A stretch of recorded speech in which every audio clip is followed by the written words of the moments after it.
to put them onto the websites that I showed you for the 3 publishing companies so that they could then do the research themselves at home or on their laptop at school to find which books are most interesting for them. They may ask you for advice. You could give them guidance on what levels to look at. You might say, don't go above level 3, for example, or don't go above level 4. All the books, I'm only speaking about the Cambridge side, but I'm sure the others will be just the same. You can go and see every book in their catalogue and read one chapter of every book as an example. But this is how I would advise you to get the students choosing for themselves.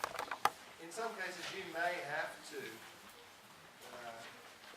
have the students choose and make sure they're all reading the same book.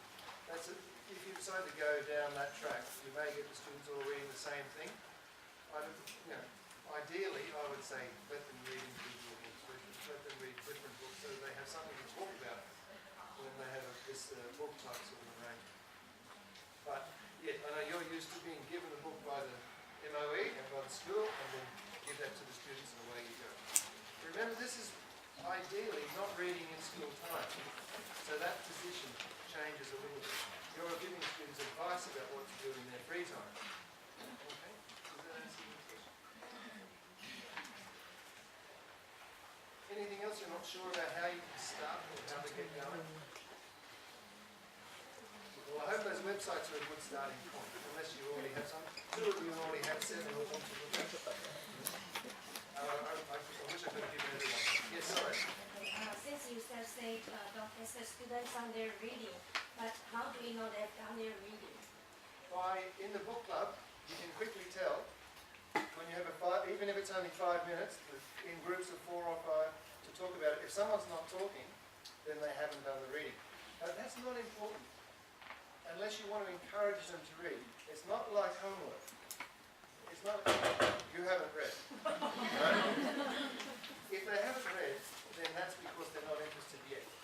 So you need to find a way to encourage them perhaps. But what I found is that it's not very common that they didn't read because they're in a group with their friends and the friends have read and they feel a bit silly if they haven't read. But they're trying to forget about it like being homework or something that they have to do.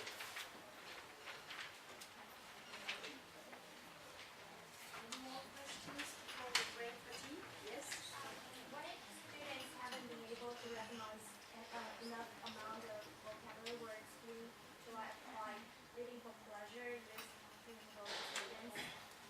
If they haven't understood the vocabulary that they're reading in the books for reading for pleasure, go to a lower level.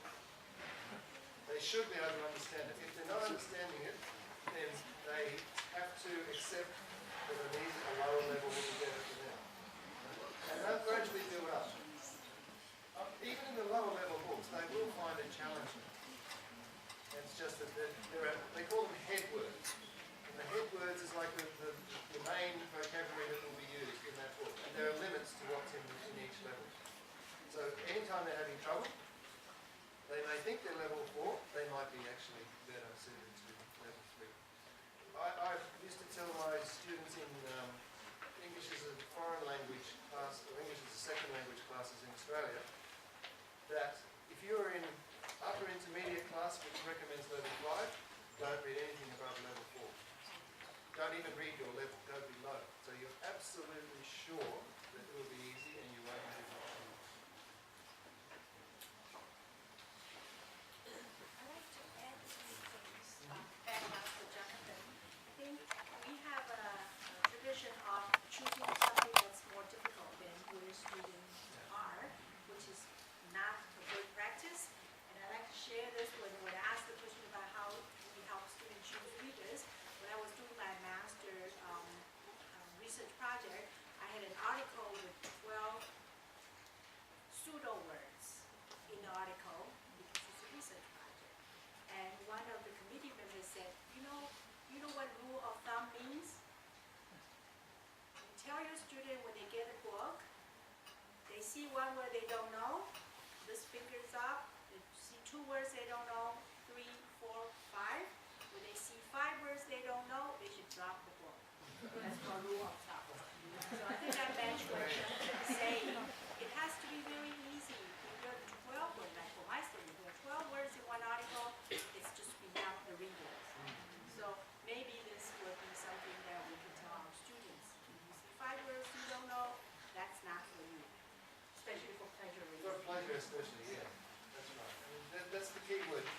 pleasure. It's not study. There's plenty of other time for that. I'm sure that you all have many reading classes and reading tests, etc. The students are very used to that. What they're not used to is picking up a book to read instead of watching TV. And reading a book that's actually in English instead of in English.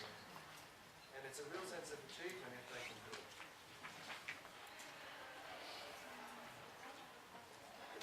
Does it still work if students choose English comic books rather Question. than stories? Good question. The only difficulty I think would be, well, there are a couple of problems.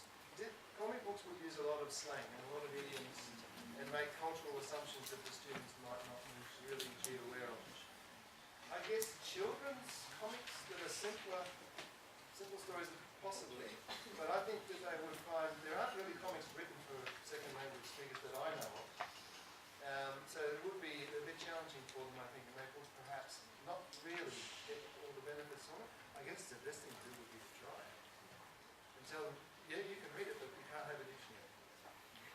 And if they can still do that and they enjoy it, well, that's great, that's a hurdle overcome. But I think they would find it hard. But with the support of pictures too, that's a really good idea. Right. Thank you.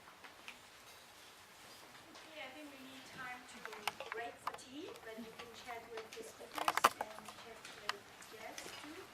After this, we'll break into 3 groups, and at the end of the morning discussion, morning presentation, there's a general discussion. I think we'll do that in our own classroom.